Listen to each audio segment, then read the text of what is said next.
नमस्कार साथियों, जय हिंद, वंदे मातरम।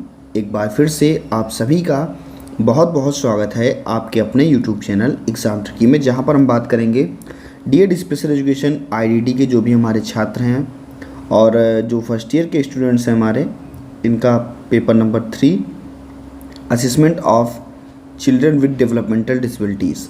और इसकी यूनिट अगर हम बात करेंगे आज, तो उस जो आपकी ये थर्ड यूनिट है, यूनिट नंबर 3, इस पर हम लोग बात करेंगे। और यूनिट नंबर 3 में आपके जो भी स्क्रीनिंग और डायग्नोस्टिक के टूल्स हैं, है ना, जो भी जांच और कह सकते हैं डायग्नोस करने के जो टूल हैं, उन पर हम लोग बात करेंगे। तो ये जो आपकी यूनिट 3 है, यहाँ से क्वेश्चन आते भी हैं, जैसे DSM-5 पूछ लिया गया था, MCHAT भी पूछा गया है ना, और आपका ईशा टूल है, उसको भी आपके एग्ज़ाम में जो पिछले एग्ज़ाम्स हुए थे वहाँ पर इन सभी के बारे में पूछा भी गया था। तो ये मान के चलिए कि ये यूनिट 3 आपके लिए वेरी वेरी इंपॉर्टेंट है। यहाँ से आपके क्वेश्चंस आपको ज़रूर देखने को मिलेंगे। तो दोस्तों, जितने भी लोग यहाँ पर, अगर आपने अभी तक यूनिट 1 और यूनिट 2 को नहीं देखा है, तो वीडियो अपलोड कर दी गई है, आप लोग देख सकते हैं। हो सकता है इस वीडियो की नोटिफिकेशन आप तक ना पहुँचे, इसलिए टेलीग्राम ग्रुप को ज्वाइन कर लीजिएगा, है ना, जिसका नाम है exam tricky for special education. अगर आप उसको ज्वाइन कर लेंगे, जो लिंक है वहाँ पर आपके लिए शेयर कर दी जाती है, वहाँ से भी आप वीडियो देख सकते हैं। तो बात कर लेते हैं सीधे, और जितने भी आपके 3.1 में टूल्स दिए गए हैं, हम सबकी यहाँ पर एक एक करके बात करेंगे, जो भी आपके इम्पॉर्टेंट टूल्स हैं। सबसे पहले आपका एक टूल है जिसको हम लोग जानते हैं DSM के नाम से और DSM-5 के नाम से। DSM 5वां संस्करण, यानी कि diagnostic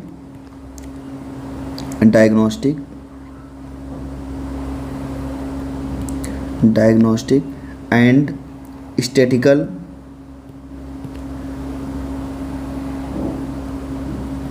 statistical manual,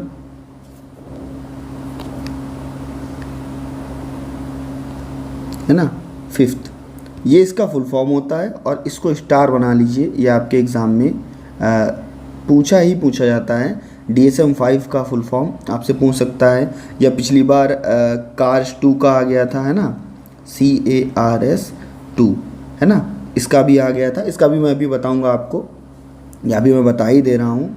childhood autism rating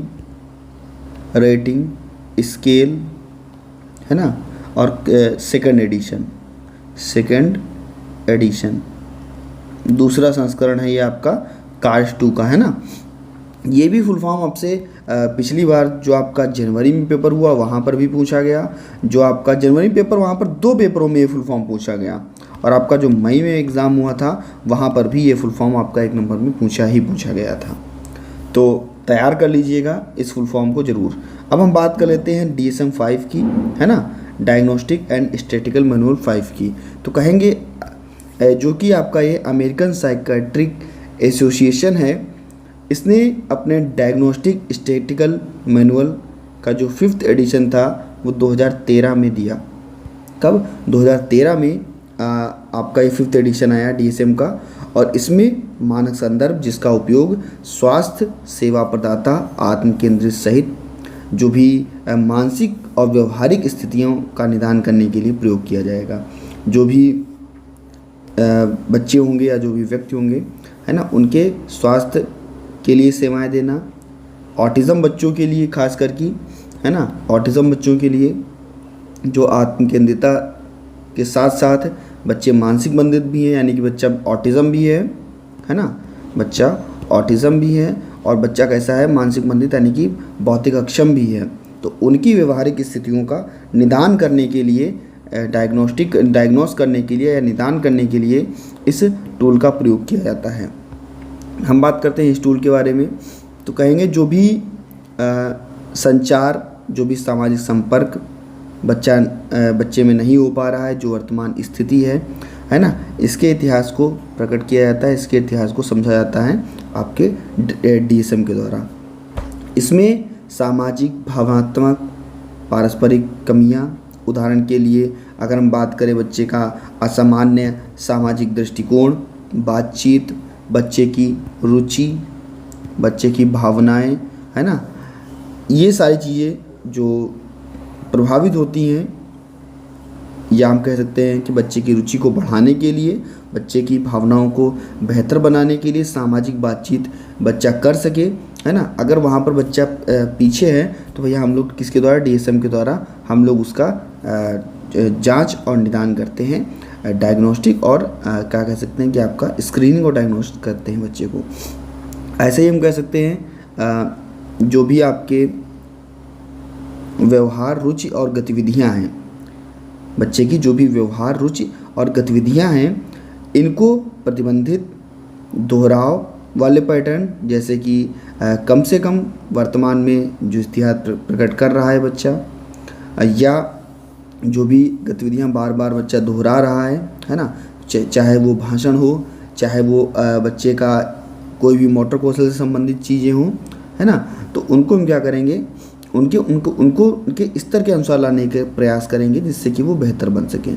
यानी कि जो भी बच्चे के संबंध हैं, सामाजिक संदर्भ हैं, है ना, व्यवहार, समायोजन, इनमें अगर बच्चा कठिनाई ले रहा है, बच्चे की हम कल्पनाशीलता को बढ़ाएंगे, सामाजिक संपर्क बनाएंगे, दोस्ती अगर बच्चा नहीं कर पा रहा है, एक दूसरे से मेल मिलाप नहीं कर पा रहा है, तो उसके लिए हम बेहतर उपाय करेंगे, और जो भी रुचियां हैं और जो वर्तमान गंभीरता का स्तर है, उस स्तर को जानते हुए बच्चे के साथ हम व्यवहार करेंगे, व्यवहार दिखाएंगे।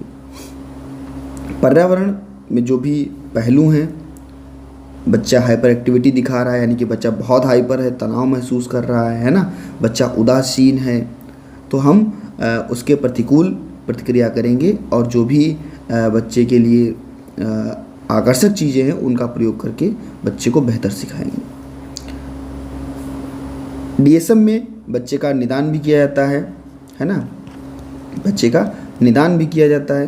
तो सबसे पहले तो हर कोई भी चीज़ अगर निदान की जाएगी, किसी भी चीज़ को अगर डायग्नोस किया जाएगा, तो उस चीज़ के बारे में सबसे पहले हमें पता होना चाहिए आखिरकार कि ये चीज़ है क्या। उसके बारे में हमने पहले जांच कर ली कि बच्चे में कहाँ कहाँ पर कौन कौन सी कमियां हैं। अब बच्चे में निदान करने के लिए बच्चे का जो मौखिक है ना, बच्चे का जो मौखिक हुआ, बच्चे का जो अशाब्दिक हुआ, बच्चे का मौखिक हुआ, अशाब्दिक हुआ, है ना, ये सारे संचार जो हैं वो सामाजिक उपयोग में लाते हैं, ठीक है। लेकिन बच्चों में क्या देखने को मिलता है, इन्हीं संचारों में बच्चे में कमियां देखने को मिलती हैं। तो बच्चा अभिवादन नहीं करता, है ना, जानकारी को साझा नहीं करता, सामाजिक संपर्क जो है वो बच्चा नहीं बनाता। तो क्या हमारा उद्देश्य होगा, निदान का क्या उद्देश्य होगा कि बच्चे को ये सारी गतिविधियाँ जो बच्चा नहीं कर रहा है, इनको हम करने के लिए प्रेरित करें। जो भी ज़रूरत की चीज़ें हैं, संचार क्षमता, है ना, जो भी कह सकते हैं कि खेल के मैदान हुए, या बच्चा सही ढंग से बोल कर, है ना, तो इन चीज़ों को देख करके अगर बच्चा नहीं कर पा रहा है, तो औपचारिक रूप से हम लोग भाषा का प्रयोग करेंगे, और बच्चे को बातचीत और कहानी के माध्यम से जो नियम होंगे, जो भी बातचीत करने के तरीके होंगे, है ना, और कह सकते हैं मौखिक और शाब्दिक संकेतों का उपयोग करके हम लोग बच्चे का निदान कर सकते हैं। ऐसे ही जो भी लक्षण बच्चे में दिखाई दे रहे होंगे, उनके डोमेन का पता करेंगे, और डोमेन का पता करने के बाद में मान लीजिए बच्चा अगर ऑटिज़म है या बौद्धिक अक्षम है ना, या बच्चे के विकास में देरी है, तो इन सभी को हम लोग बेहतर करने का प्रयास करेंगे निदान करके। बच्चे का जो भी गतिविधियाँ बच्चा पिछलापन दिखा रहा है, उसमें हम लोग कह सकते हैं कि बच्चे के लिए बेहतर बनाने का बच्चे का प्रयास करेंगे, चाहे वो ऑटिज़म हो, है ना, चाहे बच्चा कह सकते हैं कि बच्चे में कोई भी मनोविकृति हो, है ना, चाहे बच्चे में कोई भी कह सकते हैं कि जो आपका बौद्धिक अक्षमता हुआ ये हो, है ना। तो इन प्रकार के बच्चों को हम निदान दे करके, जो भी हमारे बच्चे हैं इनको निदान दे करके इनका विकासात्मक विकार जो है इसको हम लोग कम कर सकते हैं। ऑटिज़म बच्चा हो, नैदानिक मापदंड दे करके जो भी इनके 3 सेट हैं उनको पूरा किया जाएगा। जहाँ पर बच्चा विफल है उसको आगे बढ़ाने की कोशिश की जाएगी। जो भी पर्याप्त प्रदर्शन बच्चा, अयोग्यताओं की कमी, है ना, और रूढ़िवादिता कह सकते हैं, संचार में प्रतिबंध, दोहराव, ऐसी अगर घटनाएं कर रहा है ना, तो क्या करेंगे हम लोग कि बच्चे को, ऑटिज्म बच्चे को या मंदबुद्धि बच्चे को ग्रहणशील भाषा सिखाएंगे और गंभीर विशिष्ट विकासात्मक विकार की ओर बच्चे को आगे बढ़ाएंगे, जहाँ पर बच्चा असामान्य जो गतिविधियाँ हैं वो कर सकेगा और बेहतर बन सकेगा। ऐसे ही एक आपका फुल फॉर्म आता है CDD का, CDD है ना। CDD में आप लोग क्या लिखोगे? Childhood डिसइग्नेटिव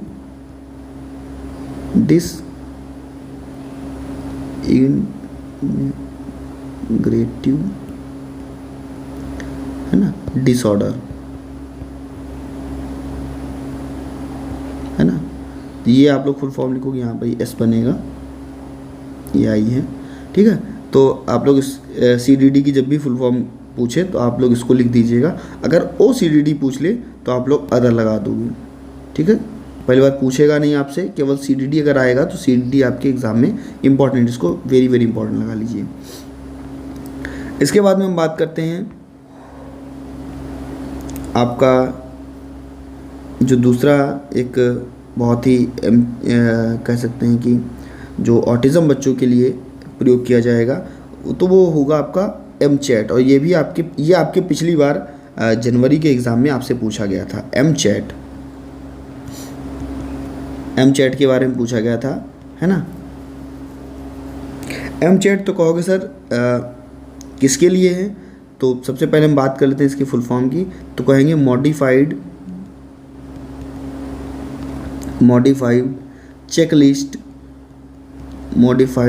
checklist for autism in toddlers, है ना। ये इसका फुल फॉर्म है। अब आप लोग जान गए होंगे कि ऑटिज्म बच्चों का जो चेकलिस्ट है, मॉडिफाइड चेकलिस्ट है, उसको हम लोग क्या कहेंगे भैया? MChat कहेंगे। ऑटिज्म बच्चों को जो भी उनका व्यवहार है उनको संशोधित करने के लिए जो चेकलिस्ट का प्रयोग किया जाएगा उसका नाम क्या होगा? ऑटिज्म होगा। ऑटिज्म चेकलिस्ट के द्वारा भी हम लोग भैया ऑटिज्म बच्चों में संशोधन कर सकते हैं। उनके लिए कह सकते हैं कि नई क्रियाओं को उनका मूल्यांकन किया जा सकता है। ऐसे कहेंगे जो भी आपका ऑटिज्म है, MChat है, ये आपका एक प्रकार का स्क्रीनर है। इसमें बच्चे अपने व्यवहार के बारे में 20 प्रश्नों की एक श्रृंखला पूछेगा। यानी कि जो भी बच्चे का व्यवहार है उसके बारे में 20 प्रश्नों की एक श्रृंखला पूछी जाएगी। 20 प्रश्न पूछे जाएंगे। यह 16 से 30 महीने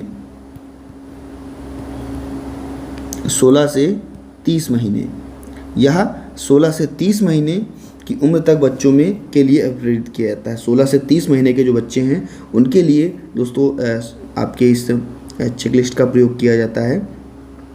इसमें जो भी मूल्यांकन की आवश्यकता है, परिणाम क्या है, स्वास्थ्य सेवाएं कैसे प्रदान की जाएंगी, है ना, चिंता स्क्रीनर, इसका उपयोग करके चीज़ों को देखा जाता है। और 16 से 30 महीने के बीच में बच्चा ऑटिज्म स्पेक्ट्रम डिसऑर्डर की जांच के लिए उसको जो चीज़ें वो डिज़ाइन की जाएंगी। क्योंकि आपको पता है कि ऑटिज्म जो है वो कब कहेंगे 0 से 3 वर्ष, है ना, 0 से 3 वर्ष में आपको देखने को मिलता है। तो 0 से 3 वर्ष के अंदर ही आपका 16 से 30 महीने आ जाएगा। अगर ऑटिज्म में किसी बच्चे में ऑटिज्म होने के कोई भी लक्षण हैं तो हम लोग भैया ये अपना जो चेकलिस्ट है इसको बच्चे पर अप्लाई करके हम लोग पता कर सकते हैं कि कहाँ कहाँ पर बच्चा कितना पीछे है। यानी कि जो भी संभावित सार्वभौमिक स्क्रीनिंग या डिज़ाइन है वो तैयार की जाएगी। मानकीकृत उपकरण इसका प्रयोग किया जाएगा और स्क्रीनिंग का उद्देश्य ASD के जो शुरुआती लक्षण हैं इनको व्यवस्थित रूप से पहचानना। जो ऑटिज्म स्पेक्ट्रम डिसऑर्डर बच्चों के जो शुरुआती लक्षण हैं उनको पहचानना और पहचानने के बाद में भैया कह सकेंगे कि उनकी स्क्रीनिंग करने के बाद में उनके वर्तमान स्तर जो है उसके बारे में जाना जाएगा। MChat के व्यवहार में आपको 23 प्रश्न देखने को मिलेंगे, है ना। इसमें बच्चे जो होंगे छोटे बच्चे, इनकी शुरुआती संकेत के बारे में देखा जाएगा। जो भी माता पिता व देखभाल करने के लिए जो भी कह सकेंगे वर्तमान कौशल व्यवहार, है ना, इसके आधार पर चेकलिस्ट को पूरा किया जाएगा। और जो भी चिकित्सक होगा, नैदानिक अवलोकन कर रहा होगा, उसके आधार पर प्रतिक्रियाओं की आवश्यकता होती है या नहीं होती, इस पर जोर दिया जाएगा। अगर बच्चा विफल है तो हम कह सकेंगे 23 में से 3 या 2 चीज़ों में अगर विफलता दिखा रहा है ना, तो कह सकेंगे कि बच्चा ऑटिज़म है। और एमचैट में जो भी वस्तुएं दी जाएंगी, है ना, जो भी चीज़ें कराई जाएंगी बच्चे के लिए, वह लगभग बच्चा अगर आकलन किया जाएगा और स्क्रीनिंग की जाएगी बच्चे की, तो लगभग 10 मिनट में माता पिता कितने 20 प्रश्नों को पूरा करा सकते हैं। 10 मिनट में 20 प्रश्नों को पूरा कराया जाएगा। उम्र क्या होगी जो कि आपके ऑटिज़म बच्चों के लिए मूल्यांकन के लिए उपयोग किया जाएगा? उम्र क्या होगी? 16 से 30 महीने। और जो भी सकारात्मक देरी हो रही है या विकासात्मक देरी बच्चे में देखने को मिल रही है, कोई भी जोखिम है बच्चे के लिए, है ना, तो इसका जो पता है वो आपका एमचैट के द्वारा लगाया जाएगा। ठीक है, ऑटिज़म बच्चों का रेटिंग स्केल जो आपका एमचैट। इसके बाद में आपका एक आता है ईशा। ये भी आपसे पिछली बार पूछा गया था, इसका भी फुल फॉर्म आपके एग्ज़ाम में आया हुआ था, इसलिए मैंने कहा कि आप तीसरी यूनिट को तो बिल्कुल ना छोड़िएगा, 3.1 को तो बिल्कुल भी ना छोड़िएगा। इसका फुल फॉर्म आया था इंडियन स्केल फॉर असेसमेंट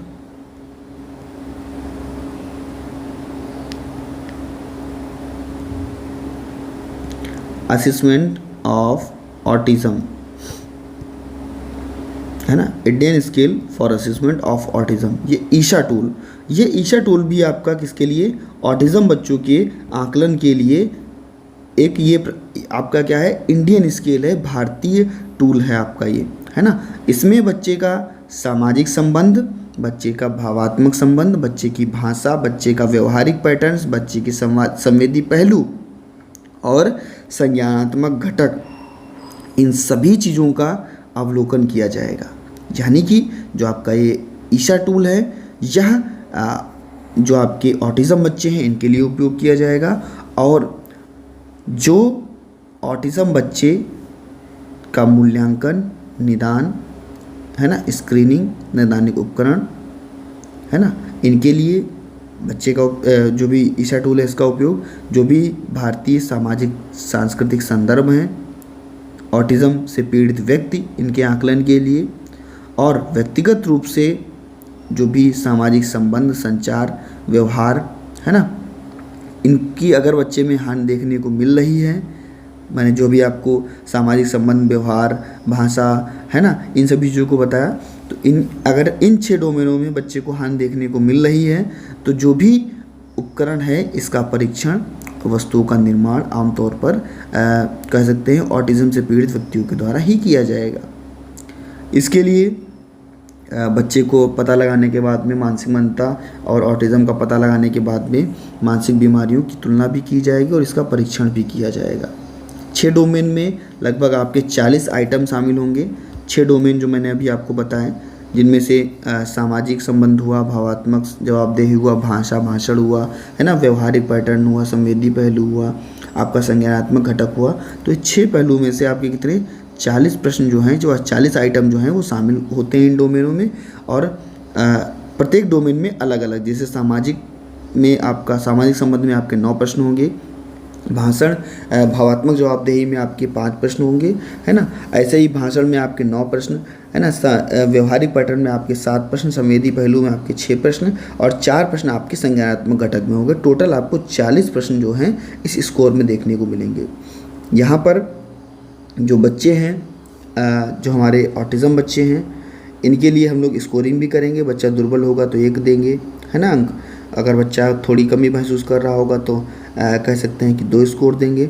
बच्चा बार बार क्रिया को कर रहा होगा तो 3 स्कोर देंगे। अधिकतम क्रिया को कर रहा होगा तो 4 देंगे और हमेशा उस क्रिया को कर रहा होगा तो हम उसको 5 अंक देंगे। यानी कि मैनुअल जो भी दिशा निर्देशन है वो उनका अवलोकन किया जाएगा।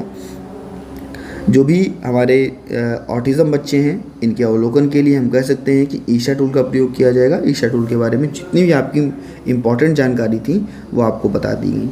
इसके बाद में एक आपका और इम्पॉर्टेंट है जो पिछली बार आपके एग्ज़ाम में पूछा गया, जिसको मैंने अभी आपको बताया था, क्या कार्स 2, है ना, मैंने बताया था चाइल्डहुड ऑटिज्म रेटिंग स्केल, और कौन सा, सेकेंड एडिशन। तो ये आपका कार्स 2, ये भी भैया किसके लिए, ऑटिज़म बच्चों का ही रेटिंग स्केल है, जो बच्चे छोटे हैं इनके लिए, क्योंकि ऑटिज़म हमेशा छोटे बच्चों पे ही पहचाना जाएगा। जो हमारे कह सकेंगे 0 से 3 वर्ष के बच्चे हैं, इनके लिए ही हमारा ऑटिज़म का जो टूल है ये बनाए जाएंगे।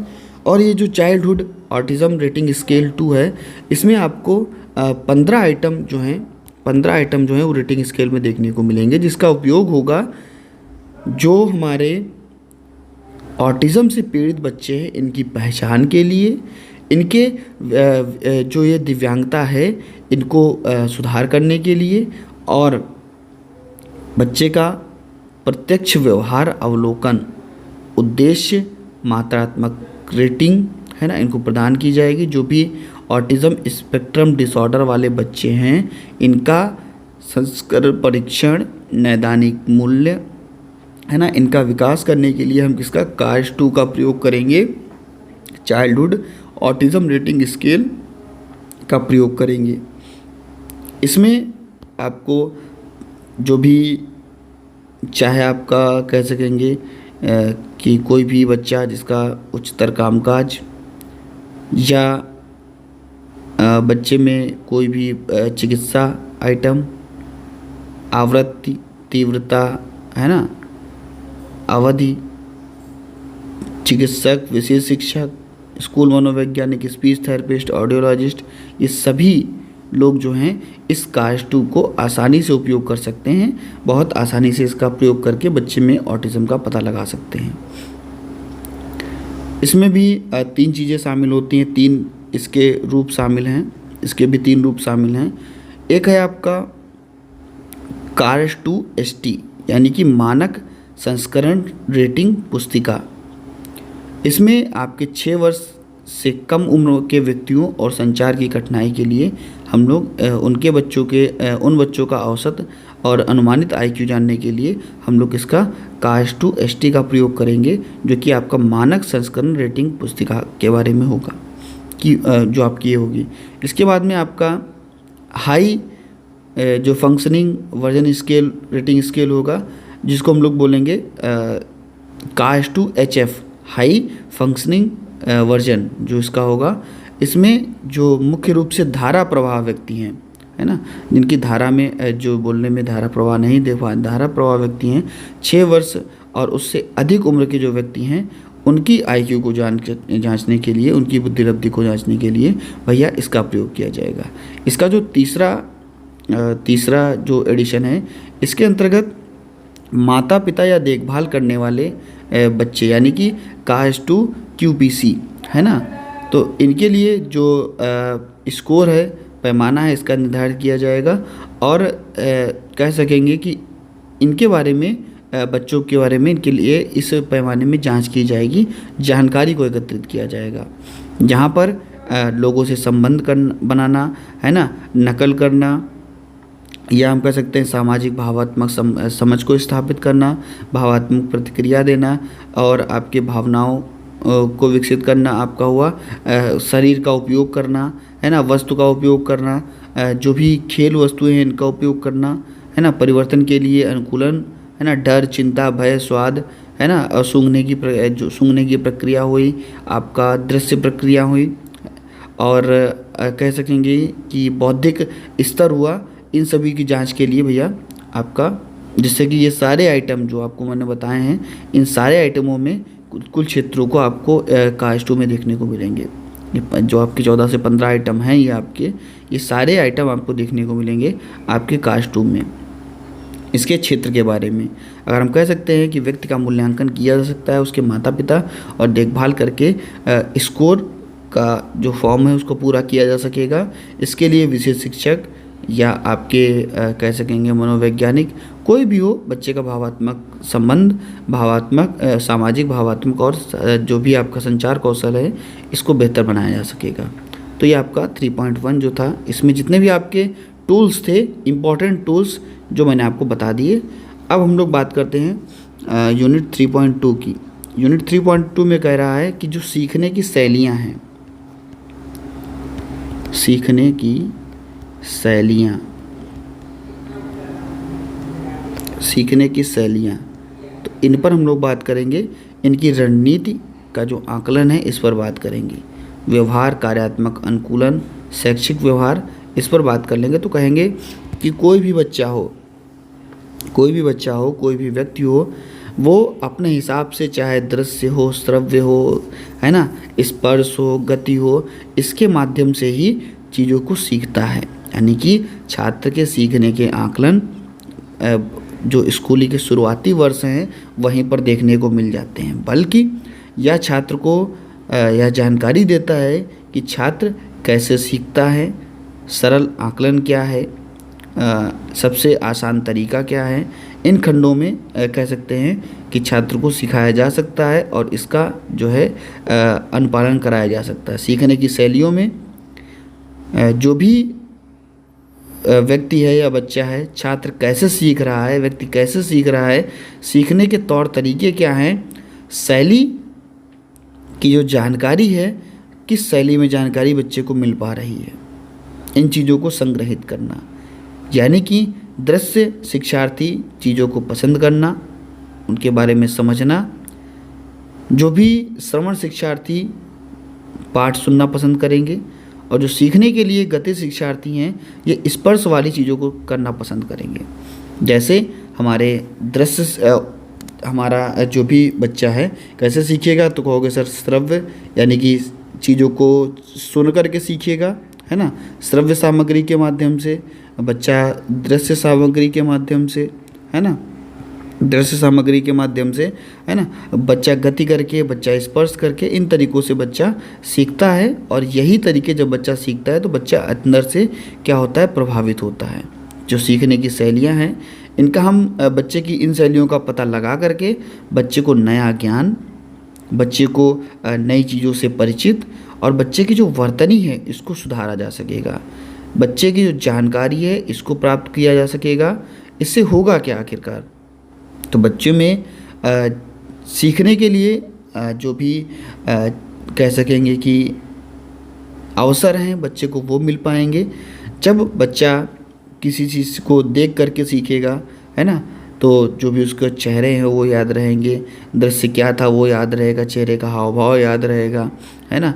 ऐसे ही अगर बच्चे ने कुछ अपने स्वयं से करके सीखने की बात की या श्रवण से सीखने की बात की, है ना, तो वहाँ पर भी क्या होगा कि जो भी श्रवण के साथ साथ क्योंकि देखने के साथ साथ बच्चे को सुनाया भी जा रहा है, तो उसमें क्या होगा कि बच्चा सुनकर भी चीज़ों को सीख पाएगा। ऐसे ही बच्चा अगर राइमिंग करता है, बच्चा चीज़ों को दोहराता है, तो वो भी बच्चा कर पाएगा, है ना। और इसके बारे में जानकारी प्राप्त की जाएगी कि बच्चा आखिरकार किनके माध्यम से सीखना सबसे ज़्यादा पसंद कर रहा है, प्रत्येक बच्चे की, क्योंकि अलग अलग बच्चा विविधता प्रकट करता है और हर बच्चे की सीखने की जो शैलियाँ हैं वो अलग अलग होती हैं। जिन माध्यमों से बच्चा सीखना चाहेगा उन माध्यमों से हम बच्चे को सिखाएंगे, उसको आवश्यकताओं को समायोजित करेंगे और भैया क्या करेंगे, बच्चे को सिखाना शुरू करेंगे। यानी कि छात्र के द्वारा सीखे जाने वाले तरीकों को शामिल किया जाएगा, उसका मूल्यांकन किया जाएगा, निर्देशन किया जाएगा और ध्यान केंद्रित करके बच्चों की ताकत, सीमाओं और आकलन का पता किया जाएगा। विद्यालय में जो भी उपयोगी जानकारी है उसका पता किया जाएगा और बच्चे के लिए जो भी वांछित उपकरण हैं उनको साझा करके जो भी मूल्यांकन है उनका प्रयोग करके, है ना, बच्चे की चिंता, समस्या, इसको कम किया जाएगा। बच्चे का अब हम बात करेंगे विभेदक निदान की, जो कि आपका देखने को मिलेगा आपको 3.3 में, है ना। डिफरेंशियल या हम कह सकते हैं विभेदक निदान, तो ये आपका देखने को मिलेगा 3.3 में, जहाँ पर जो भी आपके ADHD बच्चे हुए, बौद्धिक अक्षम बच्चे हुए, सामाजिक संचार वाले बच्चे हुए, है ना, इनमें अगर कोई विकार है, बच्चे में चिंता है, भय है, बहरापन है ना, डिप्रेशन है, प्रभावशाली जो भी आपका गिफ्टेड चिल्ड्रन है ना, प्रतिभाशाली जो बच्चे हैं, इनके बारे में हम लोग यहाँ पर बात करेंगे। तो कहेंगे ऑटिज़म स्पेक्ट्रम डिसऑर्डर बच्चे के साथ साथ हमें कुछ ऐसी स्थितियाँ भी देखने को मिलती हैं जो ऑटिज़म को काफ़ी गंभीर बनाती हैं। गंभीर स्थितियों में चीज़ों को काफ़ी जो चीज़ें हैं वो जटिल हो जाती हैं। आमतौर पर ASD बच्चा, ऑटिज़म स्पेक्ट्रम डिसऑर्डर वाले बच्चे या इनकी जो जटिलताएं हैं वो शामिल होंगी। ASD के जो बच्चे हैं, ऑटिज़म स्पेक्ट्रम डिसऑर्डर के बच्चे हैं, इनको जीवन भर, हम कह सकते हैं आजीवन, है ना, इनको आजीवन निदान की ही आवश्यकता होती है। परिवार के लिए खराब परिणाम इनके लिए देखने को मिलते हैं। हम अगर इनके निदान की बात करें तो इनका निदान साथ ही साथ मूल्यांकन करना दोनों आवश्यक होता है, क्योंकि इनकी संभावनाओं को हम तभी जान पाएंगे जब इनका मूल्यांकन और निदान किया जा सकेगा। ऐसे ही आपका निदान का सीधा अर्थ है जो भी हमने चीज़ों को, जो भी स्थितियों को जान लिया है, बच्चा किन स्थितियों में कितना पीछे है, कहाँ पर कितना विकार बच्चा उत्पन्न कर रहा है, कहाँ पर कितनी चीज़ों का निर्धारण बच्चा कर रहा है, तो उन चीज़ों में हम सावधानी को लाकर जो भी बच्चा देरी कर रहा है, चाहे वो भाषा में हो, भाषण में हो, है ना, और चाहे वो किसी भी नकल को प्रस्तुत कर रहा हो, बार बार चीज़ों को दोहरा रहा हो, तो भैया हम उनको उनकी आवश्यकता के अनुसार चीज़ों को सही कर सकते हैं। ऐसे में सीखने की अक्षमता वाले बच्चे हों, चाहे आपके इंटेलेक्चुअल डिसेबिलिटी वाले बच्चे हों, चाहे आपके ASD बच्चे हों, है ना, इनके सीखने की अक्षमता जो है वो अधिक सामान्य जो है वो देखने को मिलती है। ये सारे बच्चे, इनमें विकासात्मक देरी देखने को मिलेगी। ये अपने विचार को दूसरे के साथ व्यक्त नहीं कर पाएंगे, कम से कम कारणों के माध्यम से ये व्यक्त कर पाएंगे चीज़ों को। जो भी इनका डिग्री होगा, जो भी इनका मूल्यांकन किया जाएगा, वो इनकी आवश्यकता के अनुरूप किया जाएगा, क्योंकि ये चीज़ों को सीखने में, चाहे ID बच्चा हो, ASD हो, जो भी आपका SLD बच्चा हो, तो ये चीज़ों को सीखने में विकासात्मक देरी दिखाते हैं। और इनके लिए हम कह सकेंगे कि जो भी हमारे ASD वाले बच्चे हैं, ID बच्चे हैं, तो इनका जो दोहराव पैटर्न है, बार बार इनको अवसर देना और बार बार चीज़ों को दोहराना, जिससे कि इनकी संज्ञानात्मक क्षमता जो है वो बढ़ सके, तो इनको बेहतर बनाया जाएगा। गैर भाषाई संचार की जो क्षमता है उसको भी बेहतर बनाया जाएगा। और बच्चे के लिए हम कह सकते हैं कि जो भी चीज़ें हैं, बेहतर चीज़ों का विकास किया जाएगा। हम अगर बात करेंगे आपके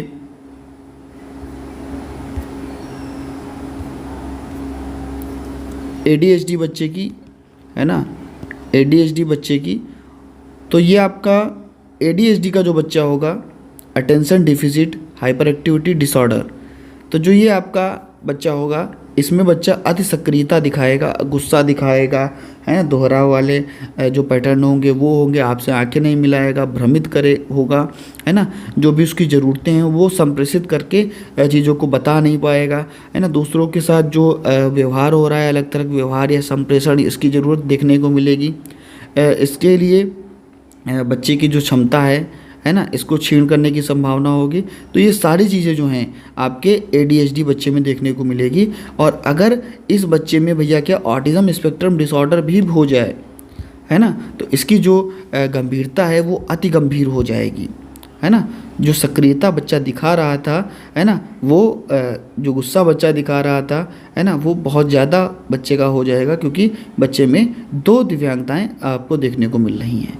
ऐसे ही बच्चे का सामाजिक जो संचार है ना, सोशल कम्युनिकेशन डिसऑर्डर, यानी कि आपका सामाजिक संचार विकार, है ना, तो ये भी बच्चे में देखने को मिलेगा, चाहे वो ASD वाले बच्चे हों, है ना, या चाहे वो ADHD वाले बच्चे हों।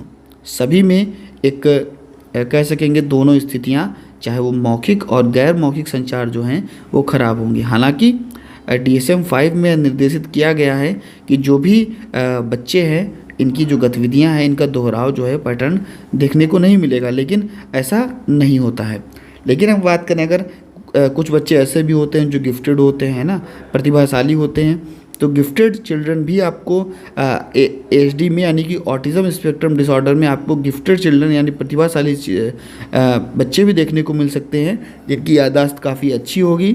जो बच्चे सह मौजूदा चिंतन या कह सकते हैं कि नकल है ना, ये कर सकेंगे और ये प्रतिभाशाली बच्चे के श्रेणी में आएंगे जो सामाजिक संपर्क करना चाहेंगे, लेकिन जो उनकी भाषा है उसको समझने में कठिनाई होगी और उनको अच्छी तरह से चीज़ों को व्यक्त करके बता सकते हैं, वो याद रखते हैं, है ना। कुछ बच्चे ऐसे होते हैं जिनको चिंता होती है यानी कि एंग्जाइटी होती है ना, एंग्जाइटी होती है, तो चिंता होती है यानी कि एंग्जाइटी होती है। तो हम देखेंगे कि जो हमारे एचडी वाले बच्चे हैं, ऑटिज़म स्पेक्ट्रम डिसऑर्डर वाले जो बच्चे हैं, इनमें चिंता का समूह जो है वो देखने को मिलता है। जो चिंता विकार है, चयनात्मक उत्परिवर्तन है, ये देखने को मिलेगा। इसके लिए एचडी बच्चों में ओवरलैपिंग की जाएगी और एचडी वाले बच्चों में विपरीत एक अच्छा काल्पनिक खेल कौशल जो है वो विकसित किया जाएगा, इनकी देखभाल की जाएगी। जो भी भाषा विकार है, लैंग्वेज डिसऑर्डर, वो बच्चे का जो भी ज़रूरतें हैं उनको संप्रेषित करने का बेहतर, हम कह सकते हैं बेहतर प्रयास किया जाएगा। जो भी गैर मौखिक भाषाएं हैं, एचडी वाले जो बच्चे हैं, इनको प्रभावित करती ही करती हैं। तो क्या होगा, जो भी कल्पनाशीलता है, नाटक है ना, इनको बेहतर बनाया जाएगा। जो भी बच्चों की ज़रूरतें हैं, है ना, इनको बेहतर किया जाएगा। ऐसे ही जो भी बच्चे का अटैचमेंट है ना, वो क्योंकि माता पिता के साथ में बच्चा चीज़ों को बेहतर नहीं करता।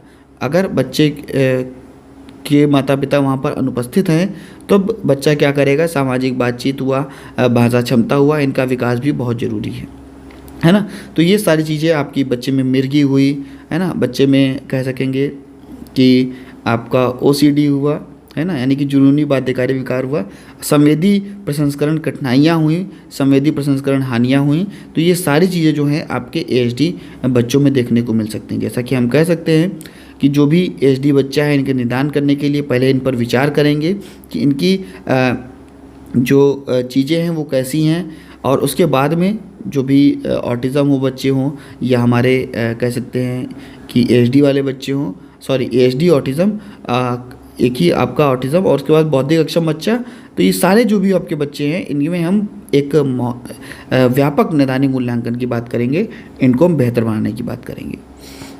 इसके बाद में हम बात करते हैं कि सहसंबंध स्थितियाँ, यानी कि ऑटिज़म बच्चे के साथ में सहसंबंध स्थितियाँ कौन कौन सी हो सकती हैं, है ना, कौन कौन सी स्थितियाँ और हो सकती हैं।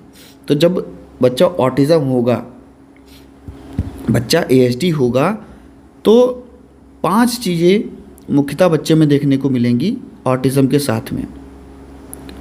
बच्चे में लर्निंग डिफ़िकल्टीज़, याद करने में समस्या, बच्चे का कह सकेंगे बच्चे में मिर्गी हो सकती है, ऑटिज़म बच्चे में लैंग्वेज की दिक्कत हो सकती है, बच्चे में ऑटिज़म के साथ साथ एडीएचडी भी हो सकता है ना, ADHD attention deficit hyper activity disorder, ये भी हो सकता है।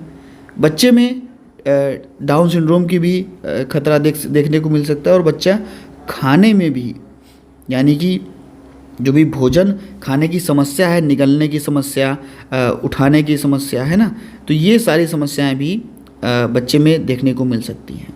सीखने की कठिनाइयों में, अगर बच्चा लर्निंग डिफ़िकल्टीज़ हैं तो बच्चा सीखने की कठिनाइयाँ महसूस करेगा।